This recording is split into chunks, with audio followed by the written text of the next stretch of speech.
Welcome to Dr. Roger and Friends, the bright side of longevity, hosted by 3 Ps in a podcast, Doc Roger, Teresa, and Danielle. Thanks for joining us for coffee and conversation.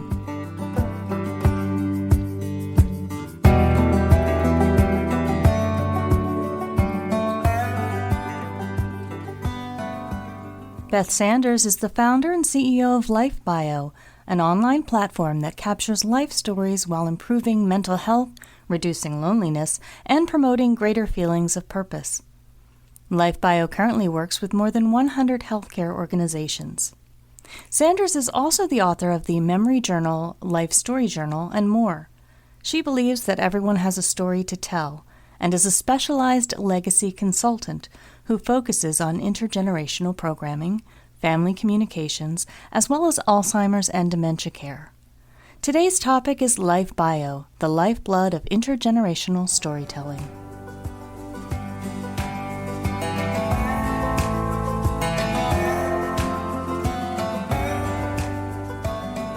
Well, hello, everybody. My colleagues, Teresa and Danielle, how are you today? Good. It's good to have the gang back together. Yeah, and today we've got a great guest, an old friend of all of us, really, Beth Sanders. Welcome, Beth. Thank you for having me. Great to see you guys and hear you guys. It is. You know, with COVID, we haven't been at meetings. We haven't done many things. With you, Beth, and your company, LifeBio, we've been traveling down parallel roads now for a couple decades, and used to get to be able to see each other, but not so much lately. So this is a bonus and a benefit. And we're really excited for our listeners to hear the story of you and LifeBio, because we think it's so important. Storytelling to me is the currency of our species. It's ancient, around campfires, and it still is. Kids going to bed, even adults. You tell a story, and as long as it's not a boring story, and you have immediate attention, and you can see it resonates. I could see the little DNA resonating in everybody when you hear a story, and it truly is the stuff of being human. So that's what you do, and we want to hear about it. So it's probably rational, and the best thing to do is to maybe give our listeners a snapshot, just of LifeBio, what it is, and how does it work?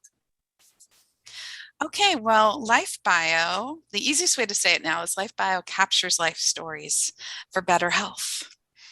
So we have this idea that everyone should and can tell their story, and we're just trying to empower people to do that in a variety of ways. And listening is love. We just want people to have a chance to listen to each other more, and to deeply hear that, and take something from it. When we connect with each other, it's so powerful. And I love Masterpiece Living, that, because you're all about community, bringing people together, and supporting people socially and spiritually, and so of course we love each other, and have from the beginning, when I heard what you're doing and you heard what we were doing with storytelling. So it's good. Listening is love. How's that, guys? Huh? Isn't that something? I think we can cure the world's problems if we get people to really listen, right? Yes, exactly. Yes. Let's give up the need to be right and just listen. That's right. That is so true. Yeah. And listening to my own grandma's story is what really led to all this happening. I didn't go into my grandma's house one day knowing that I was going to walk out the door with this aha moment that just changed my life and what I was going to do with my life. So yeah, we want to hear about that, Beth. So LifeBio is your creation. Was grandma the inspiration? Tell us the story. Yeah, she was my inspiration. She lived in our backyard in Erie, Pennsylvania, and I was a journalism graduate, and I felt like I realized my grandma had early stage dementia at dinner time, maybe the night before, and I said, "Mom, when are we going to tell Grandma's life story?" And she goes, Beth, here's the tape recorder. You can go do that right now. And I remember being like, I don't know what to ask her. I don't know how to do this. I'm not sure I'm ready to do this. And I had grown up with my grandma. I mean, really, I'd lived on the same street with my grandma. But anyway, I did it, and I was able to ask her things that I'd never had talked about with her at the dinner table or in general conversation, the normal chit chat of family life. And that day she became a whole person to me. I just had never thought of her as a whole person. And I just had seen her in one lens, and all of a sudden my eyes were open to her as a incredible whole person. And even with dementia, she was able to share so much. So there was another aha moment that many people, professionals that work in senior living and healthcare that we work with, know that people with memory challenges can go way back and be very clear on what they have to say and what they've learned, from those early days. And so hearing her tell about the first time she saw an airplane as a young girl, and hearing about, really, she actually told me about the flu epidemic of 1918, now thinking about pandemic, and realizing all these things she'd lived through and all the accomplishments she had done through the years. She started the first kindergarten. She started the first preschool in my local area there in Pennsylvania. And so I just appreciated her more. We were just completely connected after that conversation. It strikes me when I think about my grandmother, the one day that stands out to me the most, and I was so shocked. You talk about an aha moment. I was around 15, and we happened to go to the mall together, and we stopped for lunch. And it was so rare for us to have one-on-one without the whole family. And I just started asking about, as a businesswoman, because it was kind of rare for her to be in business, but she did all the numbers while my grandfather did all the baking. And I was learning all of this stuff that I never knew about her. And I left thinking, how did I go this long without knowing these stories? So it really is life-changing for everybody. And what I like, it came through, Beth, and with you, Danielle, that this wasn't just being nice, listening to an old person run on and on. This was enriching and entertaining. And, we actually learn some things, don't we? We do. I mean, she changed my life with her story. And, it's like, she gave me advice that I can still repeat to you today. She said, always be straight with people. Be what you want. If you do something, do it the best you can. And that's exactly what she said. It was recorded. I was just like, I want this person remembered, and I want her to, my children need to know what their great grandmother had to say. It's that powerful. And this idea of, like, we think people have nothing to give us as they reach 80 or 90 years is just so ridiculous. And I can't believe we're, as a society, not doing more to really understand the people in our life. Instead, we're talking about sports or, the news of the day, or the weather, or, just chit chat, when we have so much to give each other. I love the idea of care partners. We're caring for each other in community settings or in our own families. Grandma, you're my partner. I'm your partner. Together we can listen and learn. Yeah. Beautiful thing. Absolutely. Now, we know LifeBio can also be adapted for different environments. So can you talk a little bit about the benefits of collecting personal stories in healthcare and senior living for staff and residents? How does it adapt it to fit that environment?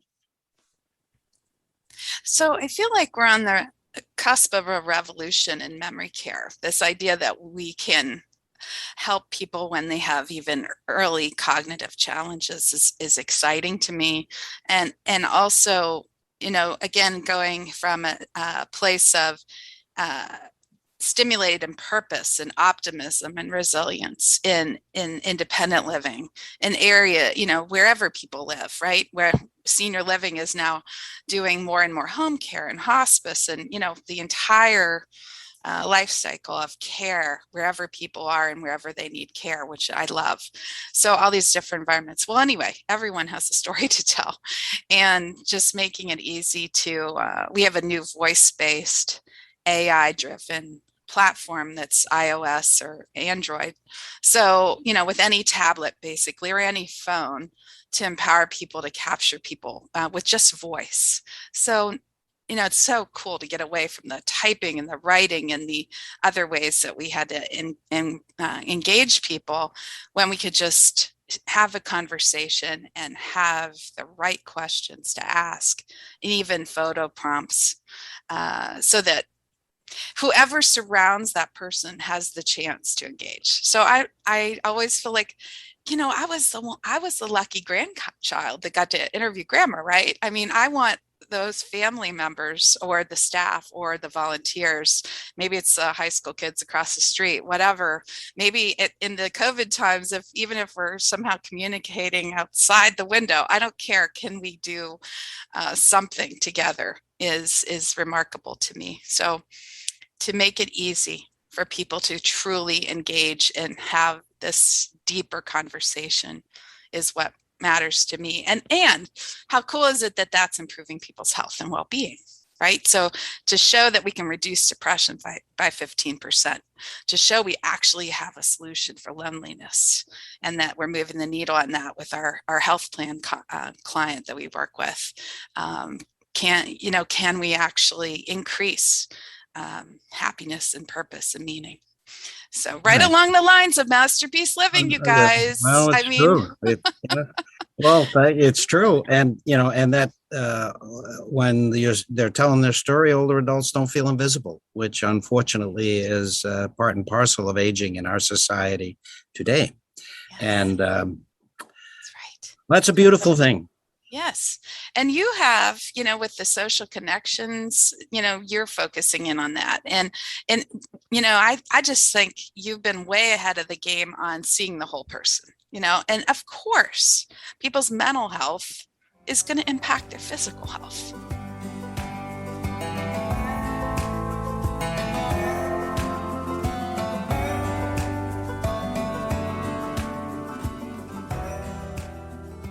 Masterpiece provides communities with personalized content that keeps residents engaged and focused on their unique pathway to healthy longevity, no matter the circumstance or external influence.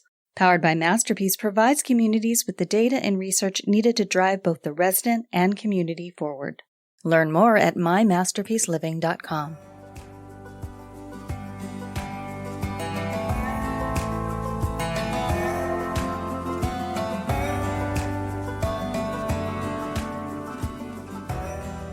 I saw on your website, I got so excited. I saw LifeBio memory and the action plan.